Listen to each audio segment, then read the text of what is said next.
Sir has 25 years of work experience.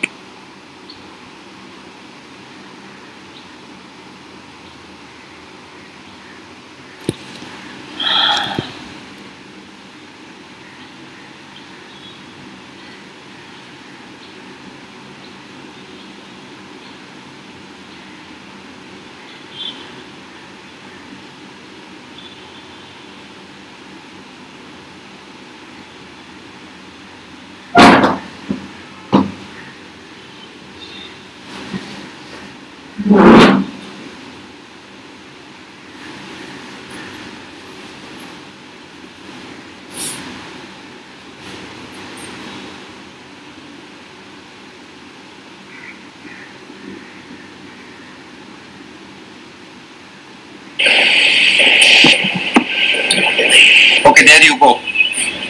Sure, sir. A very good evening to one and all. It's a true honor for me to welcome and introduce Mr. Dharmendra, UN Award winner for mind mapping and brain literacy, an author for the book The Thin Mind Map Book and Introduction. The book is exclusively sold on Amazon Kindle in India, USA, Denmark, France, Spain, Netherlands, Brazil, Mexico, and it's attracting amazing reviews. It will be soon translated into all the major Indian languages.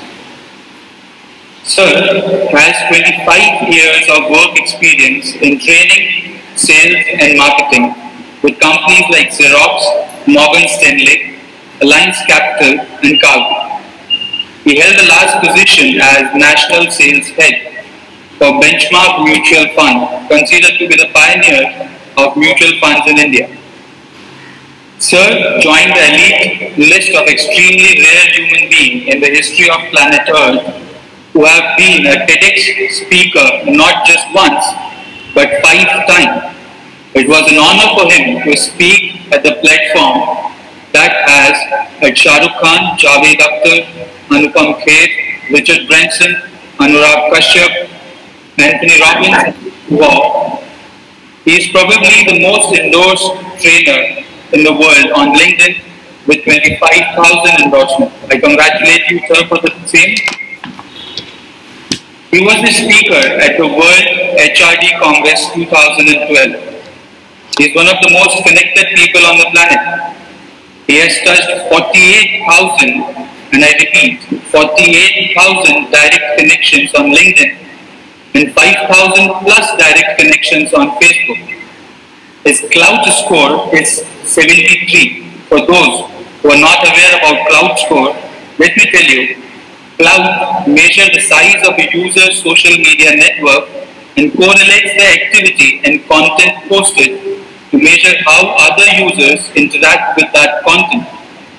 He is the member of Mensa International, an international high IQ society, which is so tough to get in that James Watson, co-founder of the DNA structure and Nobel Prize winner, Richard Feynman, again the Nobel Prize winner for quantum electrodynamics, did not qualify. He was the first person in the world to talk on TEDx on the topic invisible selling and creativity and mind mapping. And certainly the list goes on and on and on. We as the listener and as learners are truly blessed and honored to have you here, sir, with us. Thank you so much, sir, for your presence. So we'll start today's webinar with a simple question. What exactly is invisible selling? Over to you, sir. Sure. Thank you for the wonderful introduction, Dinesh Sir. At the outset, I must say I'm swept by a wave of nostalgia at addressing lots of staff and students at Padua University. I had conducted a mind map session at Padua University about 6 years ago. It was really overwhelming. There were over 3,000 attendees, and that was a great seminar. I wish to thank again Shantanu Sir and Devanshu Patel Sir for making that session possible. So it's great to reconnect with Parallel University again. Coming to your question about what is invisible selling. Invisible selling is a mixture of plenty of disciplines. Let me just talk about one of those disciplines. Otherwise, the whole session would go in just introducing invisible selling. One of the big disciplines that invisible selling borrows from is the field of behavioral economics. So this should be very interesting for students who are studying economics right now, and people who are working can go back to their college days and think about how they were taught economics and what they felt about the various concepts of economics when they were taught traditional economics or classical economics or neoclassical economics. There were plenty of suggestions and plenty of assumptions in normal economics which don't make any sense at all. Traditional economics assumes that every human being has a supercomputer between his ears. Every human being has all the time, energy, and money in the world to take a logical, a rational decision after gathering all the data that's available in the market, as if all the data is available to him in the first place. Okay, so just to make this more interesting, and I would be happy if I could ask you a question, Dinesh Sir. Imagine you are a coffee drinker. I'm sure even if you're not a coffee connoisseur, you do feel like drinking coffee sometimes.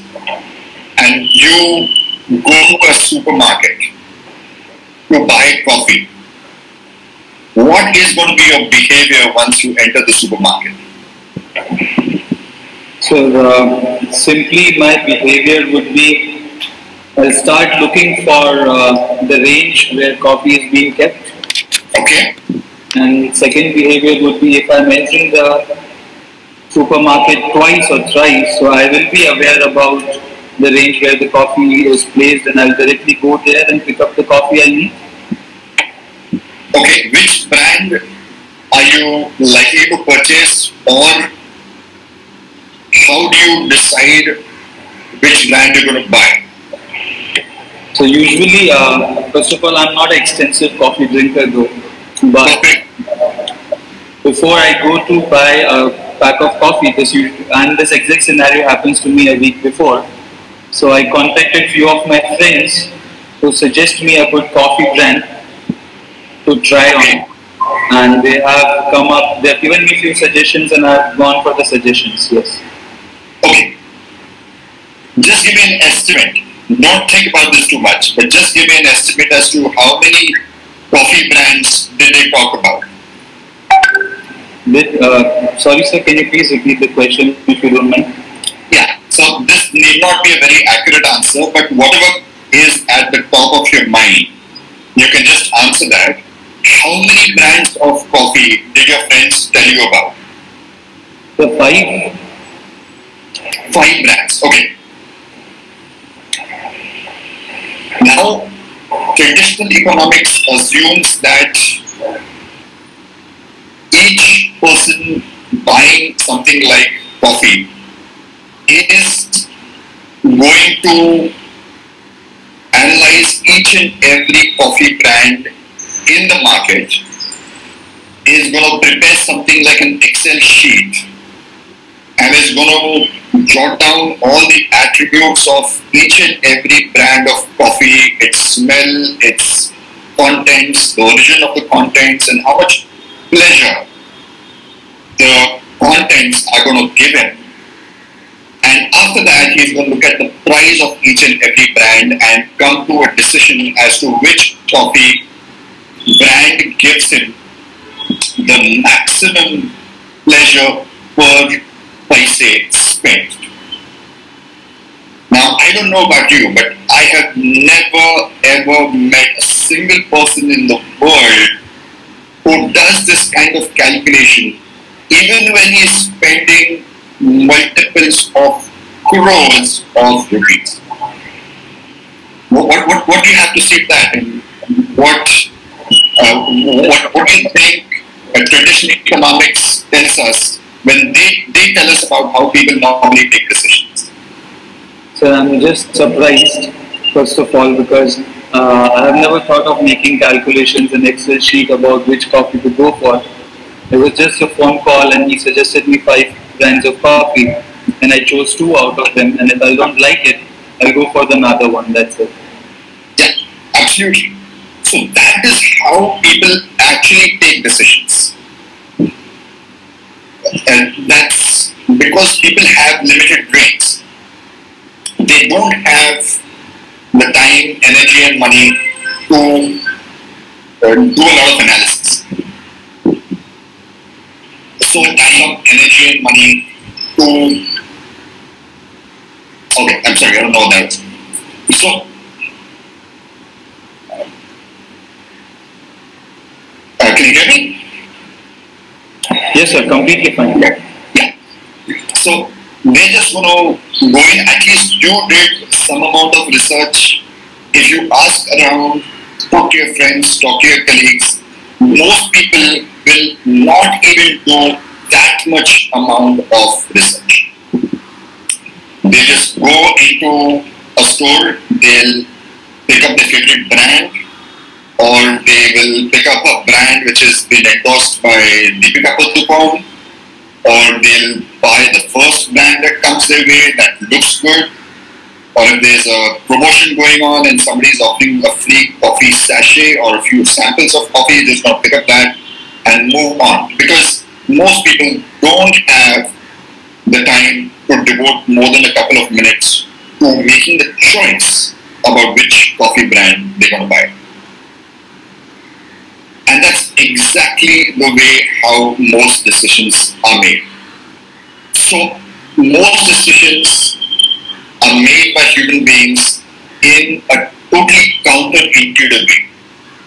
They do not think rationally, they don't think logically, they don't do a lot of analysis, and they themselves don't know how they make those decisions. So, before I talk about one strategy in detail, let me just shoot some more questions just to prove that traditional economics is pretty useless in helping you understand real human behavior. Okay, so if I am Hindustan Unilever and I want to increase the consumption of one of my shampoos or all my shampoos, other than the conventional things like the quality of the shampoo, the quality of the packaging, the smell, the cleaning capacity, what else do you think of as something that can really enhance shampoo usage? So, marketing. Okay. Okay, let's assume that Hindustan Unilever is competing against another shampoo brand, and let's assume there are only 2 shampoo brands in the market. One is Hindustan Unilever and the other is of some competitor.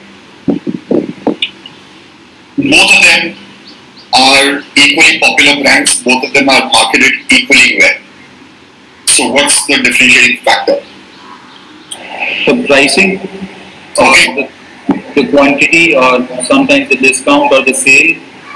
That's exactly how traditional economists would think. So these are perfectly normal answers. I'm very happy that you are participating in this because this is going to make the webinar live, and it's just good to do quizzing. Quizzing is one of the best ways for long-term learning. So this is how traditional economists might think. Okay, so just one more suggestion from you and then we'll go to the answer that I have in mind. any other factor you can think of. Assume that the pricing is the same, assuming that the discounting is the same. Discounting, by the way, is a very, very wrong strategy. Discounting destroys your brand, it doesn't build a brand. But that's a separate subject, we can have a separate webinar on that. Sir, or my influence? Your influence, yeah. So your answers are correct to the extent that these factors do influence people to buy. But I'm assuming that your competitor has an equal amount of influence. Okay, so let me give you a prospective answer. The vent at the top of the shampoo bottle. Okay, you have a bigger vent at the top of your shampoo bottle versus your competitor's bottle. All other factors remaining the same, your brand is going to have higher consumption. Now, this is the product of very, very credible research, and plenty of people would never arrive at this answer through intuition. So, unless you're going to do a lot of experimentation yourself, you're never going to understand how people really think. Or you look at the research done by people who have the funding to do the research, who have the specialization to do the research, and you can get insights which are totally counterintuitive that you can apply immediately in building a personal brand as well as building a brand of your company or increasing sales or increasing profits in your business. So let's move on to question number 2. Let's say you are a restaurateur, the lockdown is lifted, you want to attract the maximum people to your hotel, you want to make up for lost business, and you have a buffet offering. Now, in a buffet offering, people can have as much as they want.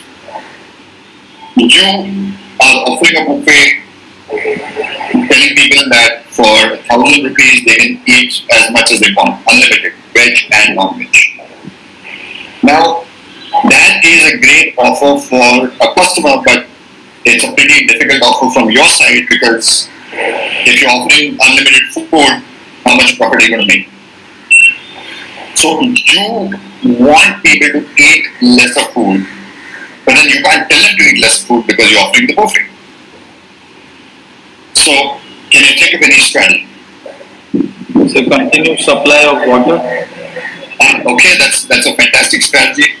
But then the question is, plenty of people would not like to have water when they're eating. They'll be so busy eating. So basically, what usually, even I'm from a hotel background, so what yes, of course.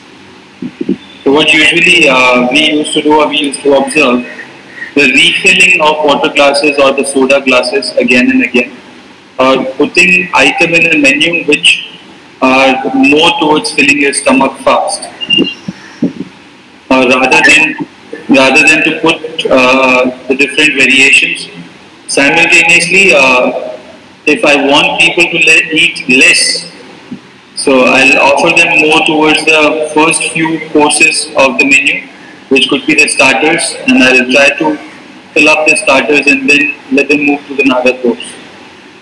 Okay, excellent. I think you offered two very good suggestions, very practical and workable suggestions.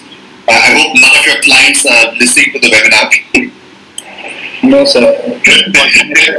They may stop visiting your restaurant, or on the other hand, they may visit you more often because they'll come to your restaurant, eat at your place, and get more business tips from you. So, but I probably believe all the listeners will stop drinking water and soda in the buffet. Okay, I have no option. I am like a magician who is forced to reveal his tricks. So we are both in the same boat here. We have to show people our tricks. That's the whole intention of the webinar. So these two, offering water, incentivizing them to have water, incentivizing them to have maybe healthy starters, maybe more salad, that could be good for the bottom line as well as their baselines. Other suggestions that have worked very, very well are making the plates red in color. There's one credible research which says you can make it red because the color red indicates stop, and the other is you could have blue plates because blue is the picture of rotting food. So I'm very unlikely to eat more from a plate which is subconsciously signaling no to me, and I'm very unlikely to eat from a plate which is subconsciously telling me or reminding me about staying food. So that's one way. The other way is the size of the plates could be small. So if you have smaller plates, people literally eat less. Third option is heavier plates. If you have heavier plates, then again people literally eat lesser because it's too painful on the wrist to keep picking up that plate and going in for a refill. And finally, one last suggestion is ensure that your restaurant is brightly lit. If it is dimly lit, people tend to eat more because they tend to look at the quantity of the food in a less precise way than when they look at the food in a bright light. So these were 4 ways, in addition to your 2 ways, by which you could reduce the amount of food that your clients would eat at a place instead of being offered an unlimited buffet. Any questions on this before I give you a quick third peek before we go on to our main strategy that I want to discuss? No, sir, exactly not question, but I'm really surprised and I'm again planning to open a restaurant. Okay. No question, sir, and specifically I'll move to the next question after the third peek. Right, and let me know what the impact of these strategies have been, because I am positioning these strategies as something that you can take away and implement and get results immediately. So that's not perfectly fine. As a listener, I'm really shocked. I'm surprised that these are the very simple things we never take care of, and these are very important factors we should take care of. And simultaneously, it is making an impact in my mind that all the big factors which we read and which we understand are actually not the real factors. Yeah, but you shouldn't feel bad about it because these are totally counterintuitive. So, as long as the learning is taken that we got to take these strategies seriously, and we cannot arrive at these strategies ourselves. We have to get somebody to do the research for us, or just look at the secondary research that's available. I think these are very critical lessons. As long as these lessons are taken, you are going to be able to implement them very, very successfully and earn very, very high profits. Definitely. So let's move on to short point number 3. If you are entering a room for negotiation, and every meeting is a negotiation, you're entering in a negotiation because you're buying something and you want to buy it at a lower cost. Plenty of students want to go in for an interview and they want to negotiate the highest salary. So you're negotiating your entire life, but then there are some important negotiations. So can you think of a non-conventional way in which you can have the upper hand in such a negotiation? Any suggestions? So, if I'm not wrong, you're asking about a professional negotiation in a non-conventional way. Yes. So in a professional negotiation, people would talk about things like you got to know all the facts about what you're talking about, and maybe you got to know about the psychology of the other person. Stuff of that sort. So anything of that sort? So basically, I would rather focus on the language and the culture. Okay, perfect. Because if I am able to make my listener comfortable in form of language or culture. So I'll have not the upper hand exactly, but I'll reach to at least a win-win situation. Try to reach the win-win situation that yes, we came from the same background. If you are taking all the profits, then what about me? And I'll try to explain them in his own language that he understands. Oh, fantastic. You hit the nail on its head. At the same time, the concept of rapport has been around for some time. You have remembered it, and I think you're very good at implementing it. That's something that many more people could do. At the same time, what I'm going to suggest again is counterintuitive, which could only be known by checking it out yourself or getting secondary research.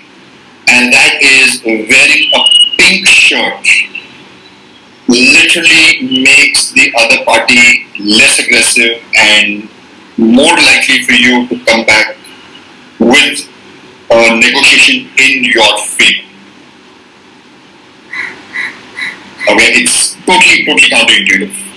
But this is the result of credible research. So if you're going in for an important negotiation, it makes sense for you to have a pink shirt, and not just any pink shirt. They've done research as to which exact shade of pink works the best, and the shade of pink that works the best is called drunk tank pink. So you can literally Google drunk tank pink, and you can know which color shirt you should buy if you're going in for an important negotiation.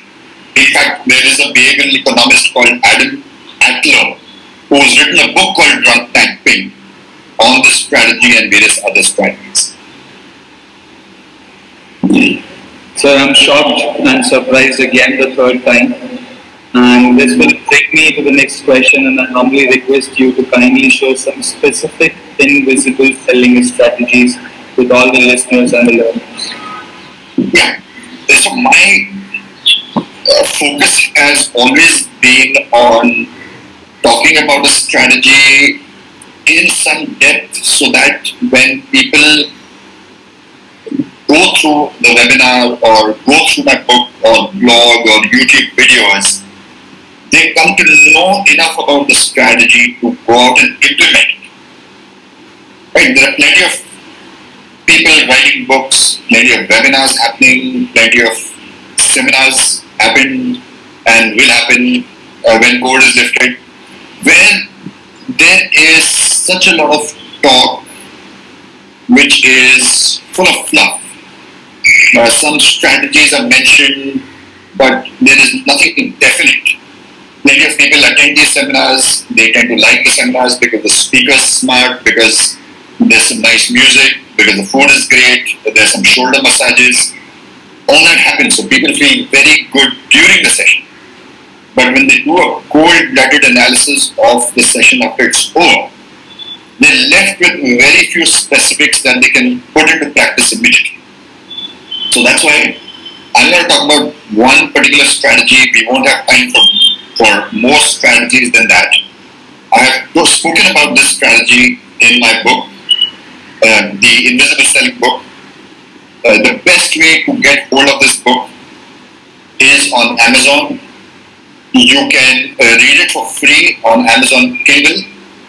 And the easiest way to get hold of that book is just to go on Google and say Dharmendra Rai Amazon. That's it. Just say these three words and you'll be able to access this book and read it for free on Kindle. Where I've explained each and every strategy in that book in great detail. So you just read that book and you're ready to implement these 5 strategies. So at the end of the webinar, you'll be ready to implement this particular strategy, which we're going to talk about in slightly greater detail.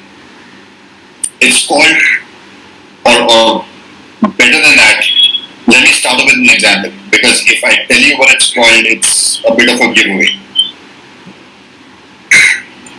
There was a copywriter for an infomercial.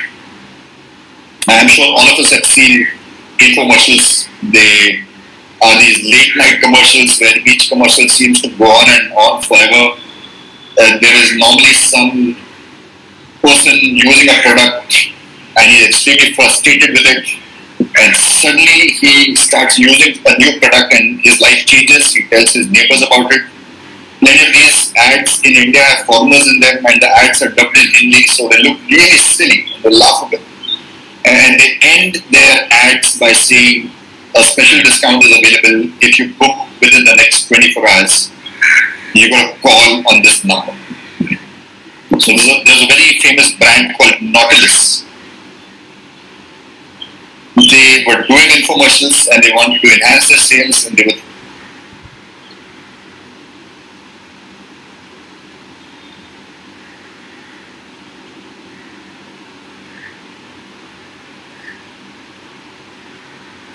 for this Nautilus health equipment was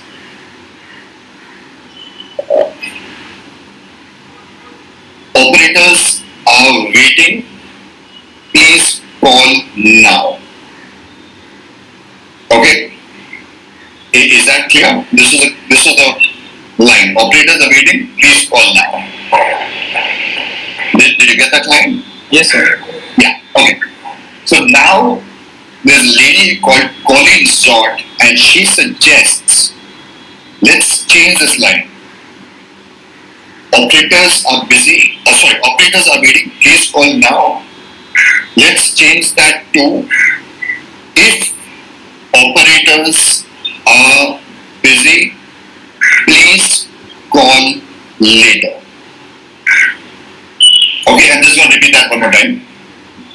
She's suggesting that the changed line be called, if operators are busy, please call later.